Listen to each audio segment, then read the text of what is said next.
I was doing my own biashara. The thing is, I'm the daughter of the chief hustler. Mimi ni mtoto wa hustler. Charlene, today we have been in Kibra, courtesy of Charlene Foundation. I would like to know, how have you felt to having done what you've done for the first time in launching the Charlene Foundation? Okay.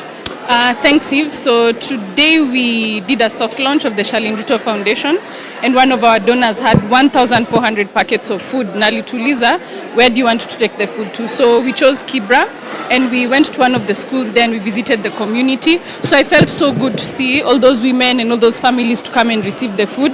And this is not the end, this is just the beginning. Tunataka tuingie ndani to all the slums, to all the areas, to all the counties, so that we can see how we can help our community. Okay, maybe we have already uploaded the video, and some of the questions that are coming up is, why did you choose Kibra as the first place to go?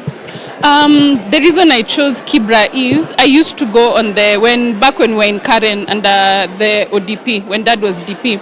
I used to use the Southern Bypass the whole time when I used to go to work or go for my things. So I always used to see the Kibra community. So that's the first place I decided to go because it's somewhere that I always used to see. So that's why the choice for Kibra.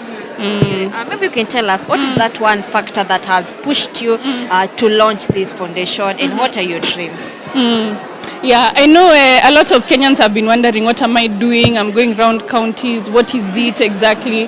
And I'm not asking for anyone to give me a position anywhere. I don't need to have a position anywhere to do what I'm doing. That's why I decided to have my own initiative so that I can help the community and Kenyans and really to be a voice for our youth. Because I feel there's a lot our president is doing internationally and nationally, also our first lady, our cabinet secretaries, ministries, county governors and that kind of thing. But who is standing up for the youth? And since our president loves the youth so much, we already have a seat on the table. But who is going to be the one to push for the youth? And that's why I decided I'm going to be that person, and I'm going to be a voice for the youth and to stand up for the youth and our communities. And for me, the youth begins from our children who are in primary school, because that's where they're beginning to get the knowledge. So from that level to our high schools, our unis, our young people who are working, so that we can work together to see how we can make Kenya better. Have you guys planned the next place where you guys are going to take the donations? We haven't, and I would love for the people listening on this platform to tell us where next they want us to go. And many people suggested Turkana. Turkana, sawa, hapo ndio tutaenda next. That's where we'll go next. Okay. You mentioned about wewe kuzunguka, watu wamekuwa kishanga, what exactly are you doing? Maybe you can tell us, have you at any point felt like you've been misunderstood? Yeah, I'm very misunderstood, and it's fine. I understand it. It comes with it because my family is a political family. Kuna wengine wanadhani I want to be in politics in a few years, the next so and so. But for me, those things are secondary. Right now, we've moved past the political stage. We need our country to work. There's so much our government is putting in place. So all of us need to come together so that we can work for our country. And I was telling the people in Kibra today, wasiachwe nyuma, wamekuwa wakiachwa nyuma. But this time, hakuna mtu anafaa kuachwa nyuma, because there are programs being put in place and we need to be a part of this so that Kenya can be better. Mentioning that you wouldn't want maybe to be the next someone in the government, does it mean you don't have any dream to ever maybe be a leader in Kenya? I believe there's a difference between leadership and politics, and I also don't need a title to lead. I can lead without a title. That's why I've taken this position. I've seen politics firsthand for the past I think my father has been in politics for like 27 years. So I've seen politics firsthand for 27 years. I've seen the good, I've seen the bad, I've seen the challenges that come with it. So that is something that I understand. But for me, I've decided to take this direction of doing leadership through my foundation. Yeah. Maybe in your foundation, do you have people that you're working with, people who are helping? There are also people who have been asking how they can join, Yeah. So today was a soft launch of the foundation. Towards January, February, we're going to do a big launch of the foundation. Right now, we're putting the systems, the structures. So by that time, people will be able to know the system they can use to join the foundation. Yes. Moving forward, Charlene, you've said you're being misunderstood, and recently you shared a story whereby you said that you used to sell smokies and sausages, and hiyo story imetembea sana kwa mtandao, tulikuwa tunasikia huko nyuma, hiyo ni uongo. Okay, maybe you can tell us a little bit about it, and do you think watu hawakuelewa the point you're trying to put out, ama ilikuwaje? So that happened when I was in a forum for youth where we were talking about savings and investment, and these youth are in campus. So I just wanted to give them a story for how even when I was in campus, I was doing my own biashara. The thing is, I'm the daughter of the chief hustler. Mimi ni mtoto wa hustler. So I've seen him hustle, and I've also hustled in my own ways. I didn't go to any system for Britain system or American system. I went to Kenyan schools throughout. I was in Moi Girls Eldoret in high school. I came to Daystar University for uni. So I understand even the challenges that Kenyan youth face because I was there myself and I could see them. So it's a true story. I used to sell Smokie and Kachumbari, and I think my classmates and people I shared a dorm with, because I used to stay here in Athi River in a dorm here. I stayed here for 2 years, and I was in also the Valley Road campus.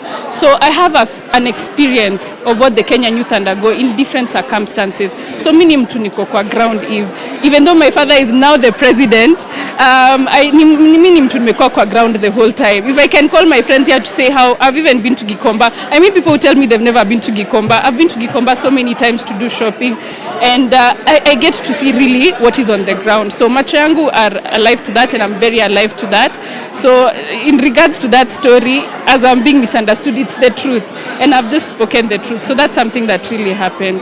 Were you selling the smokies yourself, or maybe you had people doing it for you? Okay, so I was in a hostel here called Dupa in Daystar, and it's a girls only hostel, and I had a roommate, and the next door we had another roommate. So the three of us decided to come up with that business idea because we saw people really loved the Smokie Kachumbari. So I was doing it myself. I did it myself. My roommate Sylvia was doing it. My roommate Nyokabi. We joined forces, tukaweka pesa pamoja, and we started selling the Smokie Kachumbari.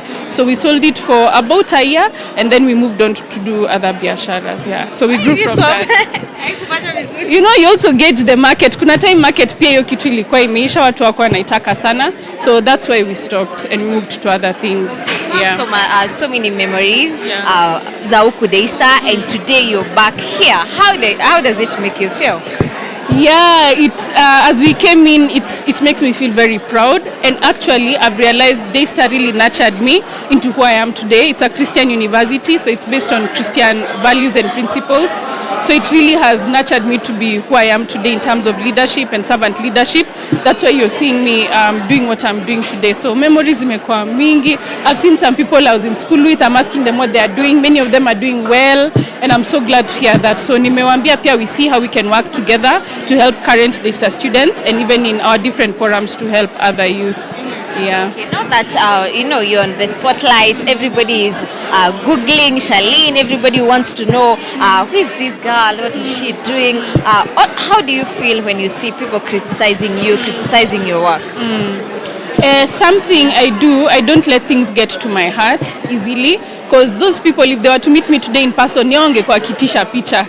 The same ones who are bashing me on social media. So I don't allow things to get to my heart. I also know everybody has their personal opinion, which they can have freely. So I also keep that in mind. But some of the things people say, maybe they're hurtful, or you can just be disappointed. But I know in my heart what I'm doing. So even though people think I'm lying, or people think I'm doing it for clout or other things, in my heart of hearts, I know what I'm doing. I'm happy with it. I know it's what will push the youth of Kenya forward. So with that, knowing I know what I'm doing, then I'm able to do it well. Okay, despite everything, every challenge that you face each and every day, what is that one thing that keeps you going? Every day you feel like, I'm not going to be discouraged. Nilisema hivi, wakasema hivi, you still keep pushing. What is that one factor that motivates you? God is the number one factor. I really pray, and my friends pray with me, my family pray with me. God is the number one factor, and I always go back to the Bible to read through other leaders who underwent the challenges I'm undergoing, because it really encourages me. My family are also my bedrock. They really support me in what I'm doing, and also some of my friends. Those are my three key encouragers. Okay, Kido? Maybe just to add, maybe to ask, I don't know if you can make it clear maybe for Kenyans to understand, because most of them are saying you're using government resources. From my end, I know you're supporting, you're financing your own, you're using your own money maybe to push the agenda of CHARLENE Ruto Foundation. Yeah. CHARLENE RUTO Foundation has different donors and sponsors who have come on board. Some are individuals. Actually, a lot of individuals have come to me. A lot of people who are in business, they've come to me and they've supported the foundation. Even I have put my own resources in and my own team. So we are not using government resources to do the activities we are doing, and we don't need to. And I encourage any Kenyan youth who has a brilliant idea to just look for their own ways to fund them and to get the right way to do the things that they are doing. We don't need the government to come into our things for them to work. The work of government is to create an enabling environment for us to be able to help Kenyans, and that's what they are doing. So us, we do our part. CHARLENE, you've been going around the country supporting people, climate change, supporting the youth. What has your dad, His Excellency the President, said about it? How does he feel about it, and what has he told you? Has he encouraged you? What has he said? Thanks. We had a good sit down with my dad where I shared with him my vision and what I'm doing, and he really supports me. He is encouraging me, and I always keep him updated about the things that I'm doing. Both my parents, my mom and my dad, they are really keen supporters of this. I mean, when your parents support you, it gives you even more motivation to do what you're doing. So they really support what I'm doing, and I've told them everything I'm doing, and I keep updating them vitu yote tunafanya. As we conclude, CHARLENE, you have another question? Really, just to understand, I've seen from there so many students are surrounding you. Maybe they want you to mentor them. Maybe you can share with us maybe one memory you had at Daystar University, and then maybe how are you planning to work with the alumni? Yeah. I think even in this hall where we are standing, we had many great events that used to happen in Daystar. We used to have people coming to speak to us, mentors. So one of the ways we'll work with the Alumni Association is we come back to talk to the students who are there currently, so that we encourage them as they're going to go out there. Things may not be the way they think, but if us we made it, then even them they're going to make it. So we're looking to how we can do a form of mentorship. Yeah. Talk to Kenyans, maybe a word of message maybe to them during this festive season. Yeah, Merry Christmas, guys. I think as we donated food in Kibra today, something I thought is if each one of us as Kenyans can give something to someone who doesn't have, it doesn't have to be a big donation, but someone we don't have, even giving them something worth 300 shillings, mnunulie unga or rice. Some of us have so much food in our houses and there are those who don't have. So if we can give that as well to someone who doesn't have, just somebody, even you've noticed, maybe ni ule makanga na kubeba kila asubuhi, umpe kitu kidogo. It will be good. About a word to the young people who are looking up to you out there. Yeah. Thanks to the youth, they've really supported me, and I know you're my soldiers out there on social media, mnani defend. So we are, through the CHARLENE RUTO Foundation, we are really creating a lot of opportunities for youth.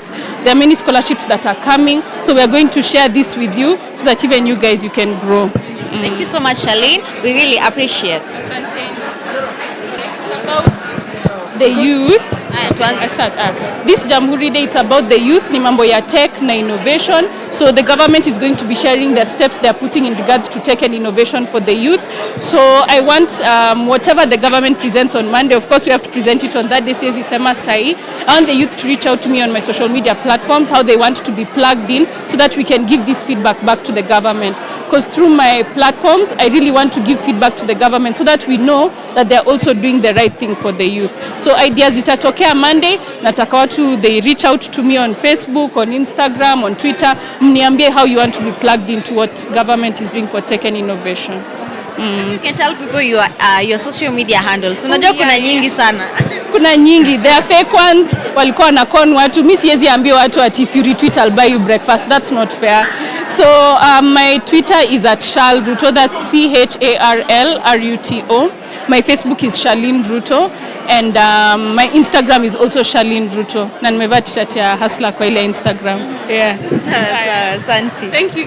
Okay.